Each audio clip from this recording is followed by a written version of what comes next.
नमस्कार, मैं हूँ राजेश श्रीवास्तव। आज आपको मैं एक ऐसे रहस्य की ओर ले जा रहा हूँ, जिसके बारे में आप ज़रूर जानना चाहेंगे। बात हो रही है मथुरा, वृंदावन की।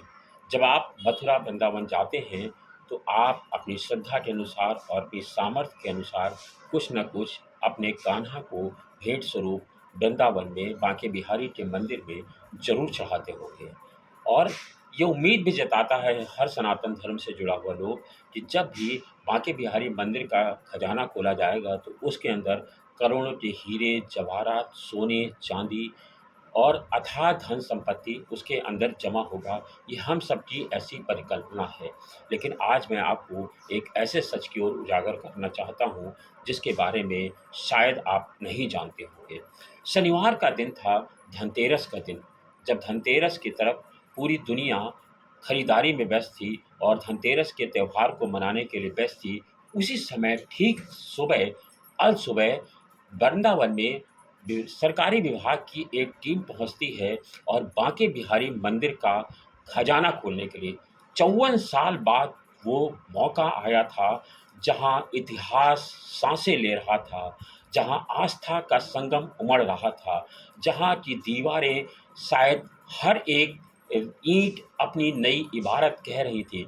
उसी में एक खजाना बंद किया गया था। और जब इसको खोलने के लिए लंबे समय से लड़ाई चल रही थी, तो वहाँ के जो सेवारत लोग थे, जो सेवायत जिन्हें कहा जाता है, जो मंदिर की व्यवस्था सँभालते हैं, आपको याद होगा जब मंदिर को बनाने की बात हुई थी बांके बिहारी कॉरिडोर की, तो इन्हीं लोगों ने नाराज़गी जताई थी और कहा था कि हम अपने कान्हा को लेकर के यहाँ से चले जाएँगे, अगर बांके बिहारी कॉरिडोर बनाया गया। लेकिन इन्हीं सब क्या तहत एक खजाना यहाँ पर बांके बिहारी मंदिर का कहते हैं, जो भी खजाना आता है या जो भी चढ़ावा आता है, वो सब इसी में जगह बंद किया जाता है।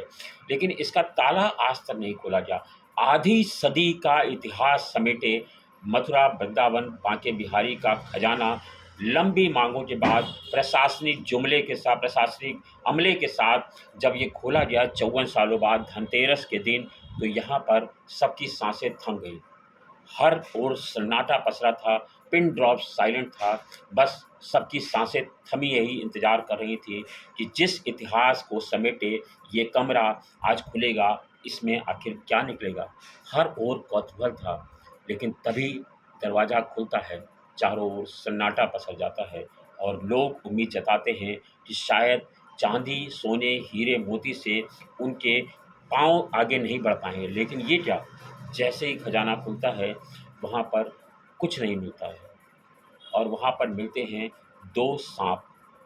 और इन 2 साँपों को देख कर के पहले लोग हड़बड़ा जाते हैं और लोगों के मन में वही कौतूहल जागता है, जैसे हम अपनी दादी-नानी की कहानियों में सुना करते थे कि खजाने की रक्षा साँप करते हैं, कहीं ये वही तो नहीं?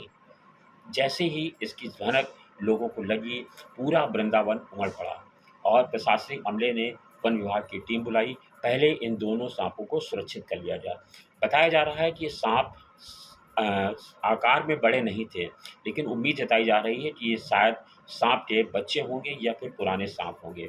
लेकिन जब इन साँपों को रिकवर कर लिया गया हमारे वन विभाग की टीम ने, उसके बाद जब खजाना खोला जाता है, एक-एक बक्सा बताते हैं वहाँ पर कई जेवर के बॉक्स निकलते हैं।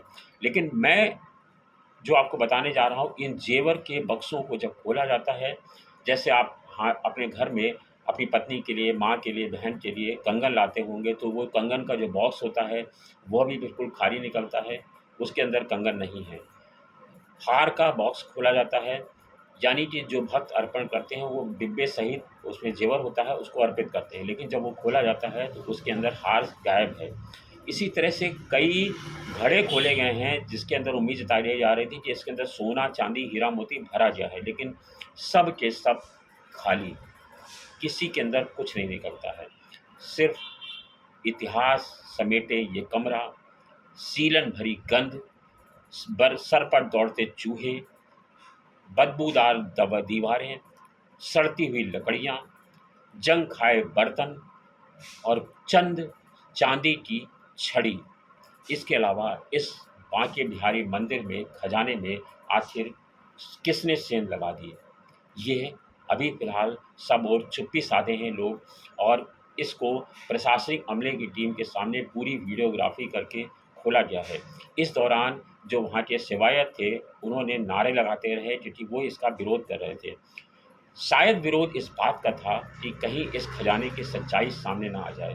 तो इसीलिए प्रशासनिक टीम हाय हाय दिनेश गोस्वामी हाय हाय के नारे लगते रहे, लेकिन इसके बावजूद प्रशासनिक अमला इन सबको दरकिनार करके इस सच्चाई को उजागर करना चाहता था कि जो लोग वहाँ की व्यवस्था संभाल रहे हैं, क्या उनके हाथों अपनी कान्हा की विरासत भी सुरक्षित है?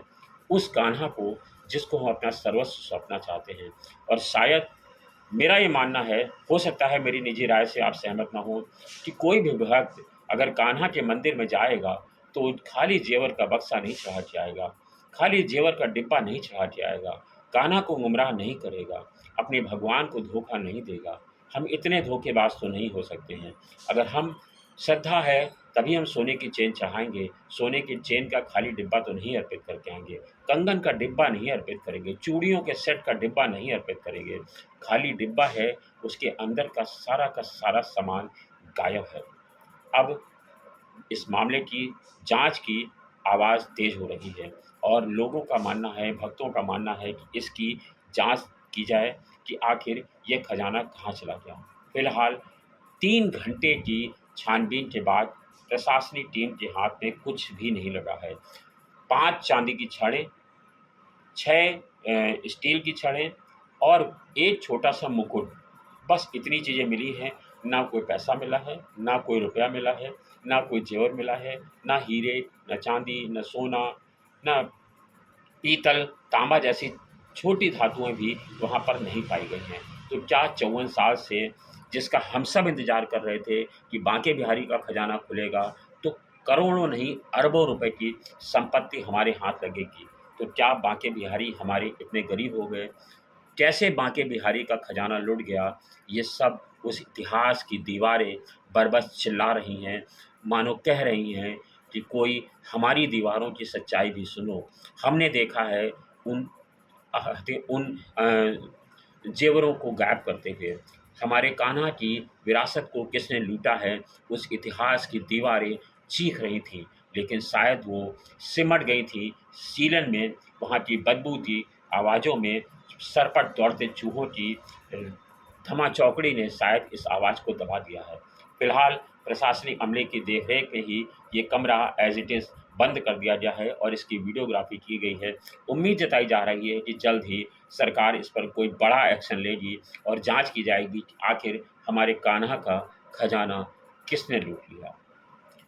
आज के वीडियो में बस इतना ही। फिर हम मिलेंगे आपसे किसी नए मुद्दे पर, फिर किसी नए बात पर आपसे चर्चा होगी। तब तक के लिए नमस्कार।